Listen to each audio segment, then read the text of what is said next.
그러면 어떠하냐? 우리는 나으냐? 결코 아니라. 유대인이나 헬라인이나 다 죄 아래 있다고 우리가 이미 선언하였느니라.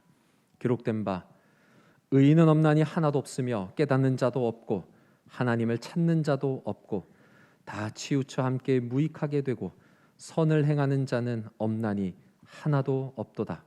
그들의 목구멍은 열린 무덤이요 그 혀로는 속임을 일삼으며 그 입술에는 독사의 독이 있고 그 입에는 저주와 악독이 가득하고 그 발은 피 흘리는 데 빠른지라. 파멸과 고생이 그 길에 있어 평강의 길을 알지 못하였고 그들의 눈에는 눈앞에 하나님을 두려움이 없느니라 함과 같으니라. 아멘. 다 제 아래에 있습니다. 그런 제목의 말씀입니다. 치료가 급해도 진단이 제대로 되지 않으면 치료를 잘 할 수가 없죠. 그래서 병원을 여러 곳 도는 분들은 영상 자료나 의사 진단서를 다음 병원에 맡기지만 그것을 100% 신뢰하기 어렵다는 입장 속에서 다시 한번 또 검사를 하는 경우도 있어요. 진단하는데 시간을 너무 많이 끌어서 치료의 시기를 놓치면 어떻게 하나, 그런 안타까움을 환자 가족은 느끼지만 병원 입장에서는 정확한 진단이 없이는 치료가 어렵다, 이렇게 보는 것입니다. 우리가 로마서 1장 18절부터 3장 8절까지 우리가 본 이 인간의 하나님의 진단, 바울 사도를 통해서 내리신 그 진단을 영적 최후 진단 결과지다, 이렇게 볼 수 있어요. 그것이 9절이에요. 오늘 본문 3장 9절이에요. 성경 보시고 9절을 큰 소리로 읽겠습니다. 시작. 그러면 어떠하냐? 우리는 나으냐? 결코 아니라.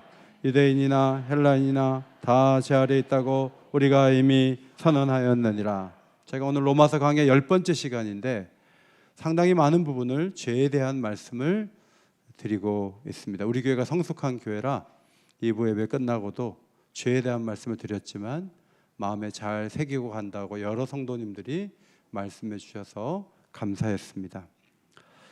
그동안에 드린 말씀은 그런 거예요. 이방인들이 보이지 않는 우상 숭배를 하죠. 유대인들은 외식에 빠져서 위선으로 하나님을 섬기는 척하지만 속마음은 딴 데 가 있었던 것입니다. 어떤 사람은 자기가 행하는 일을 하면 사형에 해당된다고 알면서도 그런 일을 행하는 사람을 옳다 하는 반면, 또 한편에서는 그런 일을 하면 안 되지 하고 금하는 일이라고 말은 하지만 뒤에 가서 자기도 동일한 일을 해요. 어떤 사람은 자기가 범죄해서 하나님의 공의가 드러나게 된다면 하나님의 공의를 드러냈다는 역할을 했는데 그 사람을 심판하면 하나님이 문제가 있는 게 아니냐, 이렇게 말장난을 해요. 이 모든 것들은 죄를 보여주는 근거입니다. 누가복음 10장에 보면 마르다가 10명이 넘는 예수님 일행을 모시고 식사 대접을 하려고 분주히 움직이는 모습이 나와요. 그런데 식구라고는 마리아가 옆에 있는데 자기를 도와줘야 되는데, 여러분도 손님 치러봐서 아시잖아요. 혼자 하려면 얼마나 일이 많겠어요. 그런데 마리아가 예수님하고 얘기만 나누고 있어요. 마음이 뒤틀렸습니다. 한마디 하고 싶은데 가만 생각하니까 예수님이 더 문제가 있다고 생각했어요. 그래서 이렇게 말했어요. 주여, 내 동생이 나 혼자 일하게 두는 것을 생각하지 아니하시나이까? 지금 동생을 나무라는 겁니까? 예수님은 나무라는 겁니까? 예수님이 더 문제라고 말하고 있는 거예요. 그때 예수님께서 이렇게 말씀하셨죠. 몇 가지만 하든지 혹은 한 가지만이라도 족하니라. 한 가지는 아마 음식 준비일 거예요. 음식 준비만 해. 몇 가지 하지 말고. 열심히 있는 사람들은 남을 판단을 잘하죠. 너는 이래서 틀렸고 너는 이래서 틀렸고 뭐 이러면서 사람들마다 이렇게 정의를 내리죠. 동생은 눈치가 없지만 성숙한 예수님은 더 문제다. 그리고 예수님을 판단했을 때 예수님께서 아니야, 네가 문제야. 마리아는 빼앗기지 않는 편을 택하였다. 말씀을 듣는 게 얼마나 귀한지 네가 몰라서 그래 라고 말씀을 하셨어요. 모두가 죄 아래 있는 거예요. 마르다처럼 뭔가 열심히 하는 사람도 죄 아래 있고요, 또 아예 대놓고 해야 될 일을 안 하는 사람도 죄가 있는 거예요. 죄 아래라는 말은 법률 용어예요. 모두 죄의 시민들이다, 그런 뜻이에요. 우리가 가지고 있는 여권에 죄 아래라는 도장이나 은혜 아래라는 도장이 있는데 우리 모두가 죄 아래라는 도장이 찍혀 있다 하는 거예요. 누구나 그렇다, 그런 말씀이에요. 그 근거로 10절부터 18절까지 인간 타락의 범위를 보여주는 것입니다. 첫째로 의인은 없나니 하나도 없다고 10절부터 12절까지 말씀하고 있어요. 이 말을 어떤 학자는 이렇게 설명했어요. 사람은 누구나 하나님과 엮이기를 원치 않는다. 여러분, 하나님과 엮이고 싶으세요? 여러분이 하나님과 엮이고 싶지 않은 그 마음이 그대로 드러난 게 뭔지 아세요? 교회와도 엮이기를 싫어하는 거예요. 예배는 드려요. 그러나 여러분의 삶의 상당 부분은 교회와 관련이 없이 하고 싶은 게 우리의 태도예요. 우리 마음에 불의가 있기 때문에 하나님을 알아보고 높일 만한 것들을 자꾸 막고 있어요. 여러분, 세상에 그래도 위대한 사람도 있고 좋은 사람도 있지 어떻게 하나도 없냐고 말을 할지 모르지만 파스칼이 말하기를 세상에는 의인, 위인, 성자는 존재하지 않는다. 오직 한 종류의 사람만 존재한다. 그들은 죄인이다. 우리가 아프리카 선교사로 가면 다 훌륭하다고 봐요. 왜냐하면 그 오지에 가서 물도 없는 곳에서 그 고생을 하잖아요. 슈바이처 박사는 훌륭한 분으로 사람들에게 알려져 있어요. 그러나 슈바이처 박사를 잘 아는 사람들은 원주민들과 끊임없이 갈등을 일으켰고 불화를 겪은 사람이다. 신학을 공부하는 사람은 슈바이처 박사의 글 가운데 그리스도의 신성을 부인하고 성경의 권위를 격화시킨 글을 발견하게 돼요. 디즈니 월드를 세운 월트 디즈니, 아이들에게 꿈과 소망을 준 사람으로 알려져 있지만 FBI의 평생 요원이었고 유대인에 대한 반감을 평생 가지고 있었으며 심각한 알코올 중독으로 인해 밤을 지새웠던 일이 하루 이틀이 아니었다는 것을 나중에 누군가 밝혀냈어요. 의인은 없나니 하나도 없어요. 하나님을 찾는 자가 없다고 11절에 말하고 있어요. 여러분은 하나님을 찾는 자가 왜 없어요? 이렇게 많은데 왜 하나님을 찾는 자가 없다고 하는 거예요? 그렇게 말씀하실지 몰라요. 그러나 사람들이 언제 하나님을 찾죠? 위기가 왔을 때, 힘겨울 때, 앞이 막힐 때, 죽기 직전에, 그때는 하나님을 찾을지 몰라요. 어떤 사람은 많은 복을 얻기 위해서 하나님을 찾기도 합니다. 그러나 대부분의 사람들, 아니 모두가 하나님께 나아갈 마음도 없고 하나님에 대해서 깨달을 능력도 없어요. 너희는 나를 누구라 하느냐? 예수님 물었을 때 베드로가 대답했어요. 주는 그리스도시요 살아계신 하나님의 아들이십니다. 그때 예수님께서 너는 참 깨달음이 깊구나 이렇게 말씀하지 않으셨어요. 이를 내게 알게 하니는 혈육이 아니요 하늘에 계신 내 아버지시니라. 요한복음 6장 44절 나를 보내신 아버지께서 이끌지 아니하시면 아무도 내게 올 수 없으니 아버지께 듣고 배운 사람마다 내게로 오느니라 라고 말씀하셨습니다. 예수님을 깨달았습니까? 하나님 앞에 나옵니까? 그게 우리 힘으로 될 수 있는 일입니까? 성경은 예수님은 불가능하다. 그거는 어렵다. 아니 그건 불가능하다라고 진단해 주십니다. 우리의 본성은 어떤 것입니까? 부모에게 1년 동안 한 번도 전화하지 않고도 잘 먹고 잘 사는 자녀들이 많이 있습니다. 우리도 그 자녀들 같아요. 하나님이 없이도 살 수 있을 때까지는 잘 살 것 같은 착각 속에 우리는 지내는 성향을 갖고 있습니다. 혹시 우리가 하나님을 찾았다면 그것은 우리가 그런 성향이 있거나 우리에게 능력이 있어서 주 앞에 나온 것이 아니고 우리 마음속에 하나님이 변화를 주신 거죠. 주차장도 좁은 옥인교회 3부 예배에 우리가 여기에 나온 것은 하나님께서 우리를 여기에 이끌어 주셨기 때문에 가능한 거예요. 그렇지 않으면 아무도 올 수가 없어요. 12절에 선을 행하는 자가 없다. 아니 선을 행하는 자가 다른 종교를 믿어도 많던데 왜 없다고 하지? 여기서 선은 겉모습만이 아니라 동기까지 하나님 보시기에 선한 거예요. 오로지 하나님께만 영광을 올려드리기 위해서 선을 행할 수 있을까 하는 거예요. 어제 저는 원로 목사 퇴임과 담임 목사 위임하는 한 자리에 갔다 왔어요. 거기에 구청장님이 오셨더라고요. 구청장님 인사 한번 하세요 하고 기회를 드리니까 자기가 막 그 구를 위해서 한 거를 막 얘기를 하면서 다음 선거에 대비하시는 걸 봤어요. 제가 그걸 보면서 야, 저분이 축하만 하러 온 게 아니고 뭔가 자기를 좀 얘기하려고 왔구나. 제가 속으로 그런 생각을 했어요. 여러분, 나름대로 선한 일을 많이 하는 사람의 공통점이 뭔지 아세요? 말이 많아요. 내가 이렇게 하고 이렇게 했는데 전화 한 통도 없다고, 문자 하나도 없다고. 아니, 그래서 사람이 되겠냐고. 자, 그런 얘기로 선한 일을 많이 하는 사람들은 속이 복잡하고 비난을 잘해요. 대부분 그래요. 선한 일을 좀 적게 하신 분들은 입이 무거워요. 그러나 많은 일을 한 사람일수록 기대가 높았는데 실망도 크기 때문에 말이 많죠. 비난을 잘해요.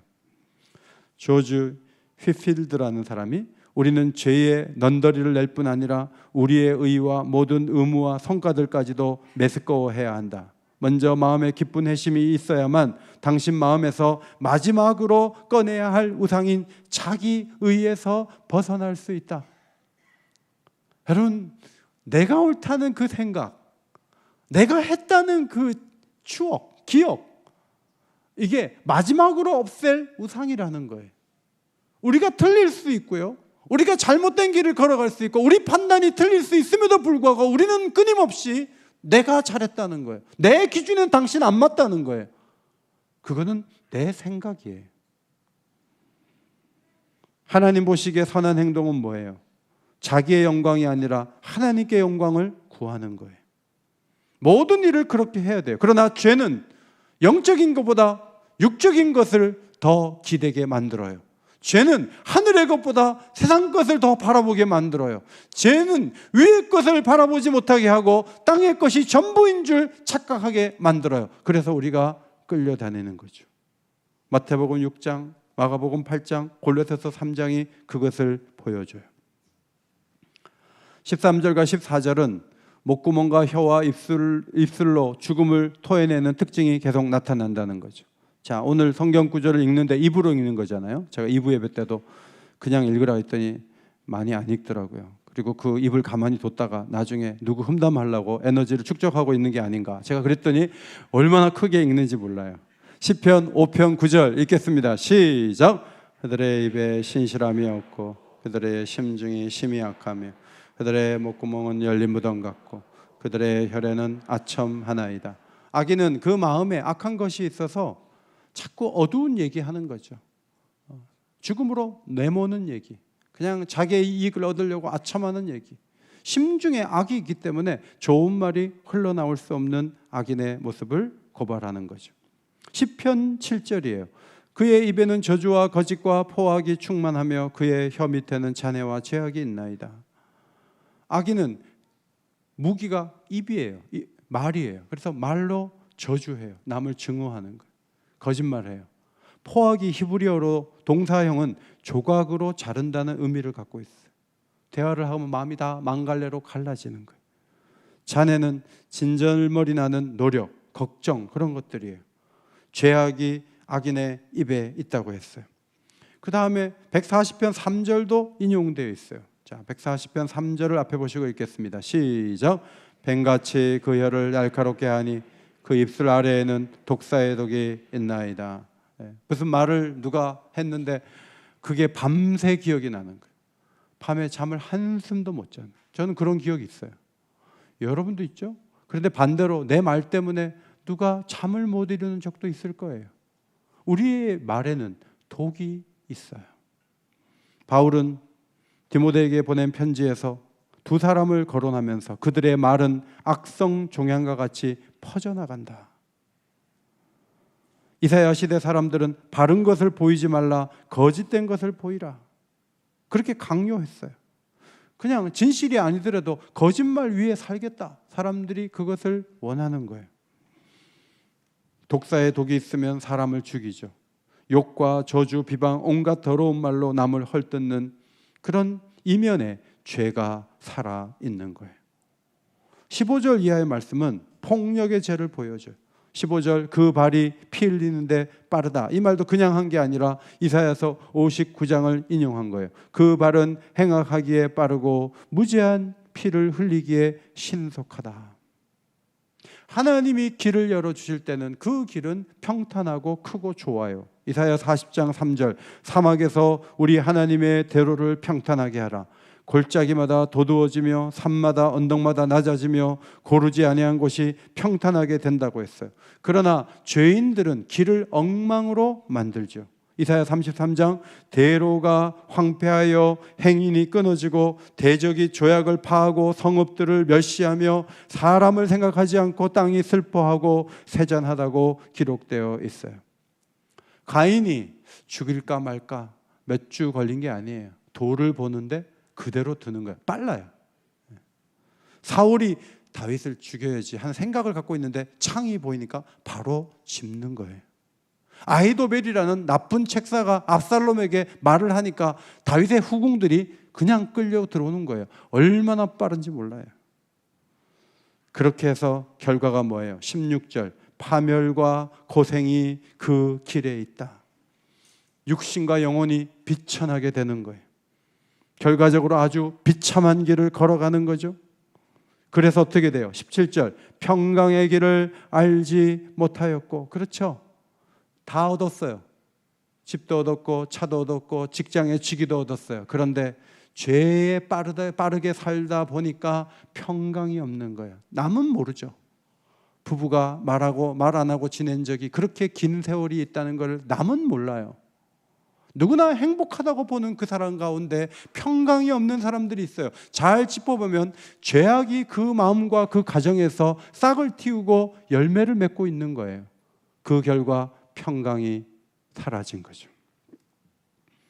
18절은 하나님을 두려워하지 않는 죄를 보여주는데 이것도 시편 36편을 인용한 거예요.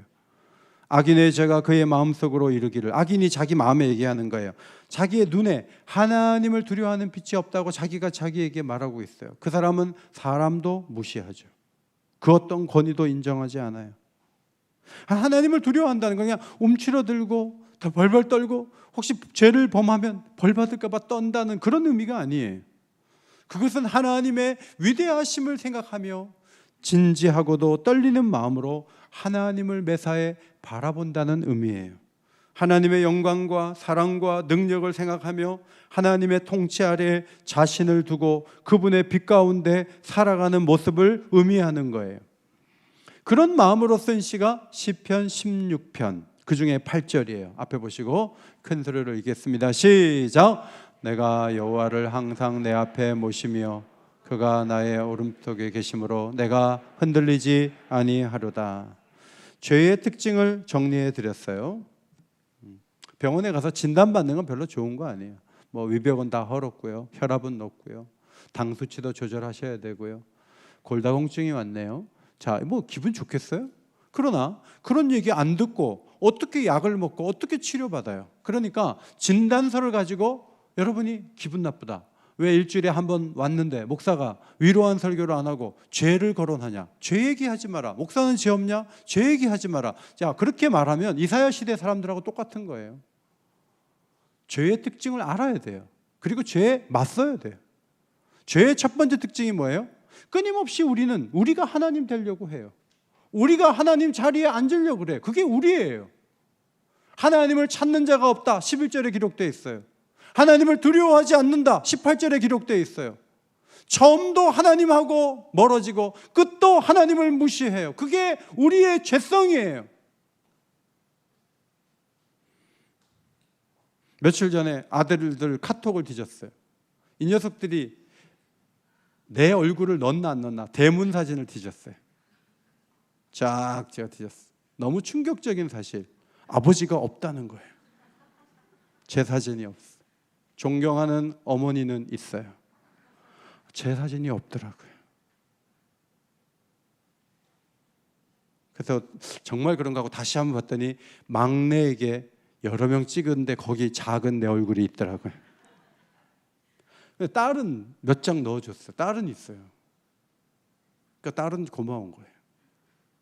딸이 없는 분들은 참 힘들어요. 예. 딸이 죄. 근데 제가 뭘 발견했는지 아세요? 제 카톡 대문 사진에 어머니가 쓰러지기 전까지는 없었다는 거예요. 제가 깜짝 놀랐어요. 저는 어머니를 넣어놓은 줄 알았어요. 어머니가 없더라고요. 이것을 하나님께 대입해 봐요. 여러분 인생에 하나님을 정말 중심에 모시고 계십니까? 정말 가장 귀한 자리에 그분을 존경하며 그분을 사랑하며 그분을 가까이 하는 것이 여러분의 힘이 되고 즐거움이 되고 있습니까? 죄의 본성을 말씀드린 것처럼 하나님과 엮이지 않으려는 태도는 교회와 엮이지 않는 태도와 관련이 있어요. 왜냐하면 교회는 주님의 몸이기 때문에. 주님의 몸과 그 정도로 엮이지 않으려고 하는 것을 보면 하나님하고도 그렇게 친하지는 않다는 것이 반증되고 있는 거예요. 우리는 많은 판단을 할 때 상대방의 죄를 봐요. 야, 저 사람은 죄가 많구나. 저 사람은 재판장에 또 나가서 재판장의 얘기를 또 듣고 있구나. 정말 죄 많는데 저 사람이 언제 구속될까? 뭐 그러고 있어요. 그러나 우리 자신도 하나님을 우리의 중심의 가장 좋은 왕자의 자리에서 하나님을 밀어내요. 그리고 거기에 우리가 앉아요.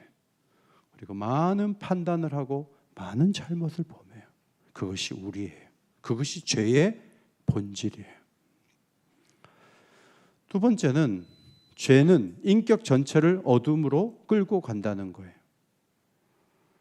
인간의 몸에 여러 부분이 열거되고 있잖아요. 목구멍, 혀, 입술, 입 다 이 독이 나오고, 발은 피 흘리는 데 빠르고, 눈은 엉뚱한 데를 향하고 있어서 하나님을 경배하지 않아요.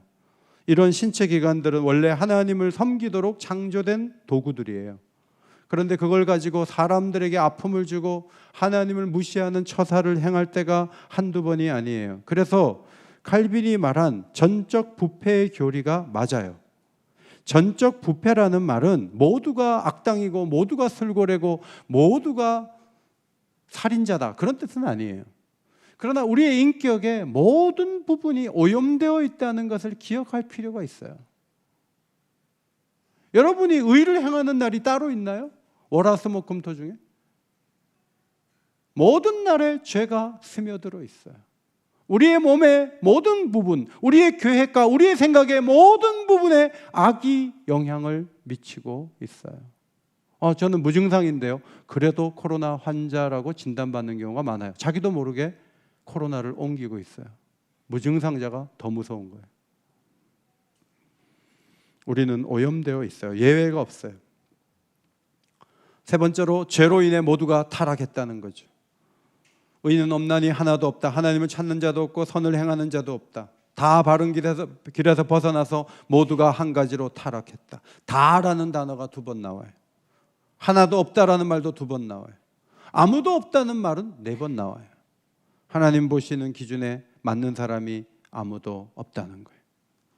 자, 이걸로 설교를 끝내면 여러분은 도대체 오늘 교회 가서 죄만 지적당하고 집에 가야 되나? 그런 생각이 들 것 같아요. 그래서 본문이 주는 교훈을 다시 한번 정리를 해봤어요. 첫째로 하나님의 도우심을 구하십시오.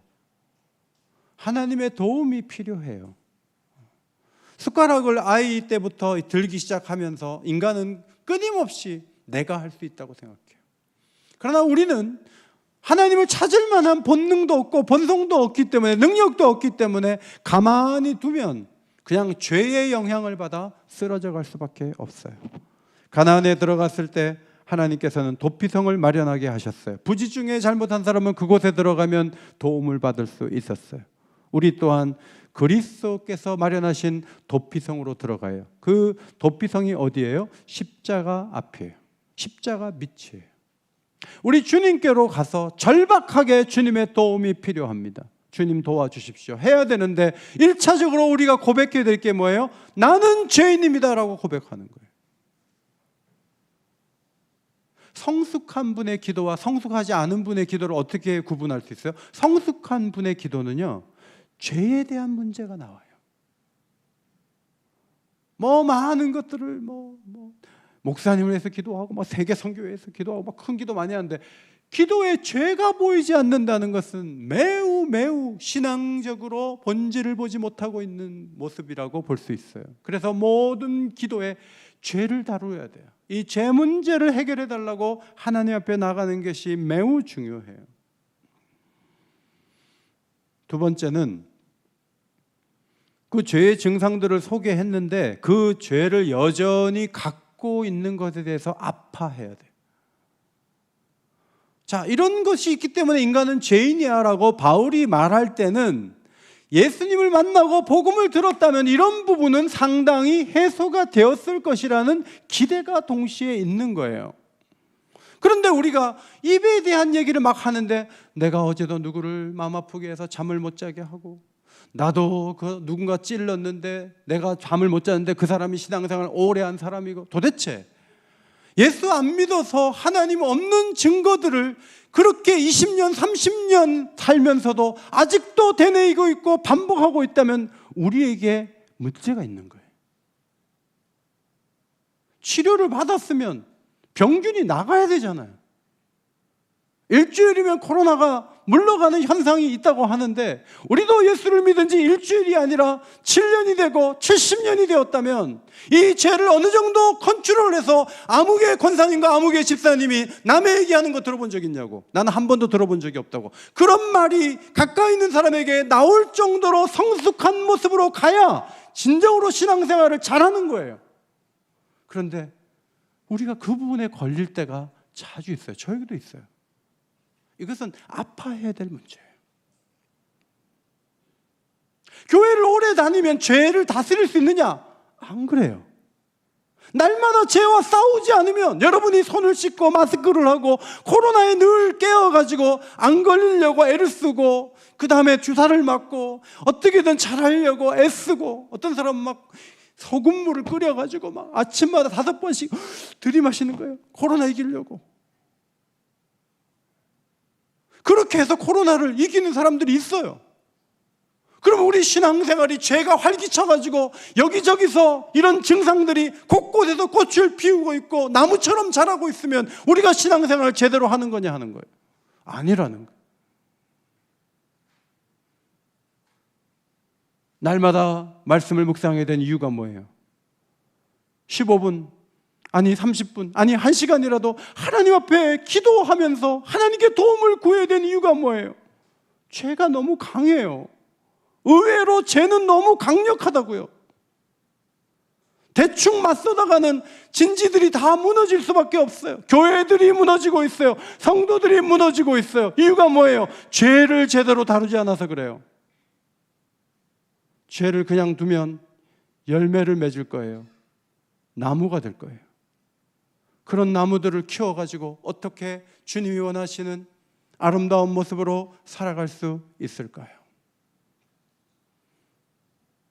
오늘 양육가정 개강한다고 주보에 실렸어요. 그러면 양육가정 같은 거 안 해도 나는 버틸 수 있어. 양육가정 난 필요 없어. 내가 교회를 다닌 지 몇 년인데 거기 간다고 뭐 많이 배워? 됐어. 난 안 들어. 양육가정 평생 한 번도 안 간 성도들도 많아요. 그런 태도를 가지고는 싸워서 이기기가 어렵다는 것을 기억하셔야 돼요. 꼭 교육을 통해서 배우는 건 아니에요. 인생의 어려움과 아픔들이 와요. 그때 하나님께 기도해야죠. 하나님을 만나야죠. 어려움이 오지 않아도 주 앞에 나와 기도해야죠. 혹시 5시 20분에 화장실 갔어요? 그날은 화장실 가라고 깬 게 아니라 그 화장실을 가고 나와서 옷을 입고 교회에 오라는 하나님의 사인이에요. 근데 그날 화장실 갔다가 집에 가서 다 자. 영적으로 기회를 하나님이 주신다고요. 어떨 땐 2시까지 잠을 안 자게. 그러면 그날 기도하는 거지 뭐. 어떤 기회를 주시는 거예요. 현장에서 배우는 게 많아요. 단기 선교도 한번 갔다 오면 생각이 달라지거든요. 태도가 달라지고 헌신의 강도가 달라져요. 그런데 평생 한 번도 못 가요. 왜 그런지 아세요? 다음에 가려고 미뤄놔요. 어느 날 병원에 갔더니 이제는 못 걷는데요. 단기 선교 어떻게 가요? 이제 몸이 말을 안 듣는데. 배울 수 있는 기회, 견고하게 될 수 있는 기회들이 널려 있어요. 안 해요. 주일 예배는 나와요. 그리고 나머지는 다 안 해요. 그러면 잘할 수 있겠어요? 저는 잘할 수 없다고 봐요. 저는 제 영성을 깨우는 가장 중요한 교육의 장은 장례식이에요. 저는 장례식 가서 인생이 나그네라는 것을 계속 마음에 새겨요. 잘못하면 기계적으로 장례를 집전할 수도 있지만 장례식에 갈 때마다 잘 살아야 되겠다. 기회가 늘 있는 게 아니다. 믿음으로 살아야 되겠다. 근데 장례식에 한 번도 안 가요. 1년에 한 번도 안 가요. 그러면 어디서 배워요?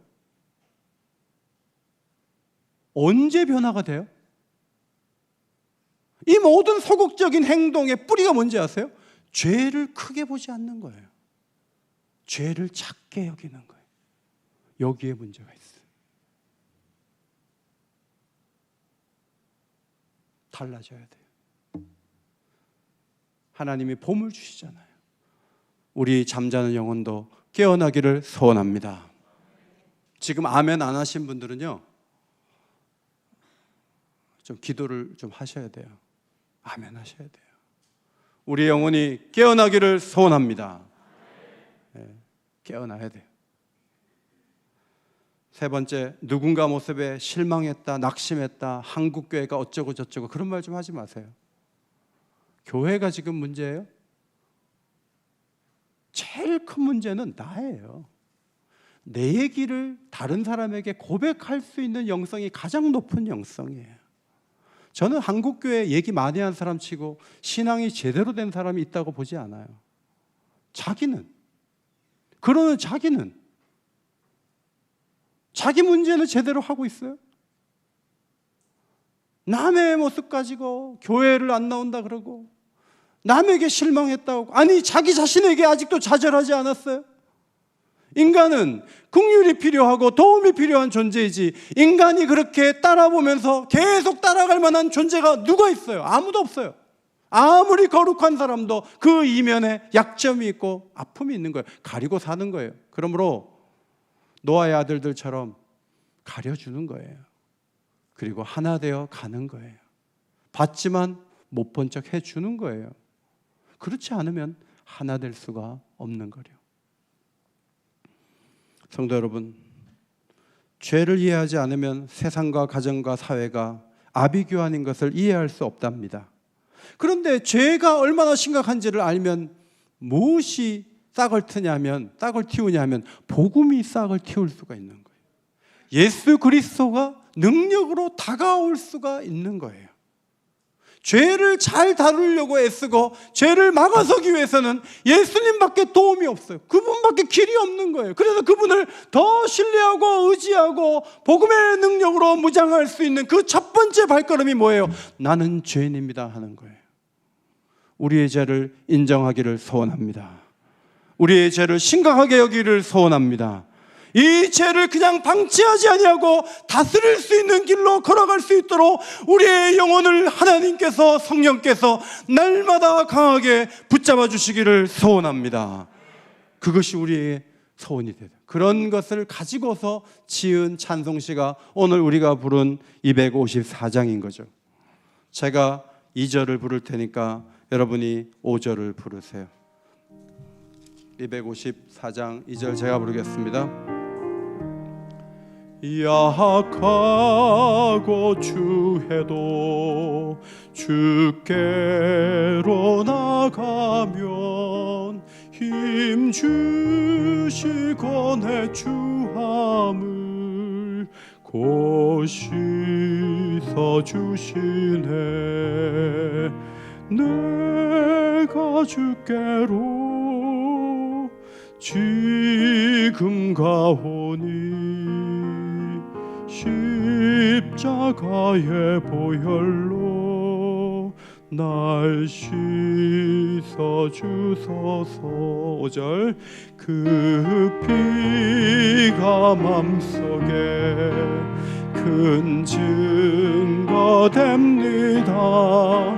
내 기도 소리 들으사 다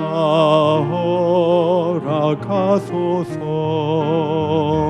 내가 주께로 지금 가오니 십자가의 보혈로 날 씻어주소서.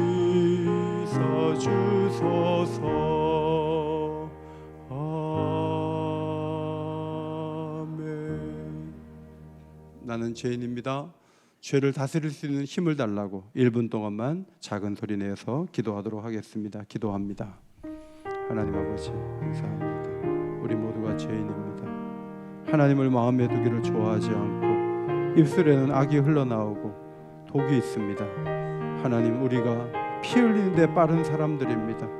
하나님을 두려워하지 않습니다. 우리의 이 부족하고 약하고 악한 모습을 용서하여 주시옵소서. 죄를 방치하는 저희들을 불쌍히 여겨 주시옵소서. 자식이 내 얼굴을 기억하지 않듯 우리도 하나님을 기억하지 않고 삽니다. 우리들을 용서하여 주옵소서. 주의 은혜 가운데 살아갈 수 있는 주의 백성들이 될 수 있도록 하나님 아버지 역사하여 주시기를 기도드리옵나이다. 하나님, 죄를 잘 다스릴 수 있는 교회가 되게 하여 주옵소서. 성장하게 하시고 은혜 가운데 서게 하시고 믿음 가운데 설 수 있는 저희 모두가 되어지도록 아버지여 인도하여 주시옵소서. 함께 하실 하나님을 찬송합니다. 주여 도와 주옵소서. 저희는 죄인입니다. 죄가 얼마나 지독하고 넓게 퍼져 있는지 우리의 인격을 감싸고 있고, 예수를 믿지만 여전히 죄는 우리에게 악을 행하라고 시킵니다. 그래서 남의 얘기를 실컷 하고 피 흘리는 데 빠르고 하나님을 두려워하지 않는 저희의 모습을 봅니다. 오 주여, 우리의 죄를 어떻게 해야 됩니까? 이 죄를 십자가 앞에 내려놓고 주님의 도움을 받기를 원합니다. 우리를 용서하여 주옵소서. 우리를 씻어 주옵소서. 우리를 성령의 도구로 만들어 주옵소서. 하나님은 성경 말씀만이 아니라 여러 가지 사건을 통해서, 여러 가지 일들을 통해서 계속 가르치고 이끄시는데, 불의한 마음이 그것을 귀찮아하고 그것을 멀리하도록 하고 끊임없이 이기적으로 우리를 이끌어 갑니다. 성령이여, 우리의 마음을 씻어 주옵소서. 정결한 자 되어 그리스도의 거룩한 신부로 설 수 있도록 우리 모두를 능력의 손으로 붙잡아 주옵소서. 함께 하시기를 간구하오며 예수님께 하신 이름으로 기도하옵나이다. 아멘.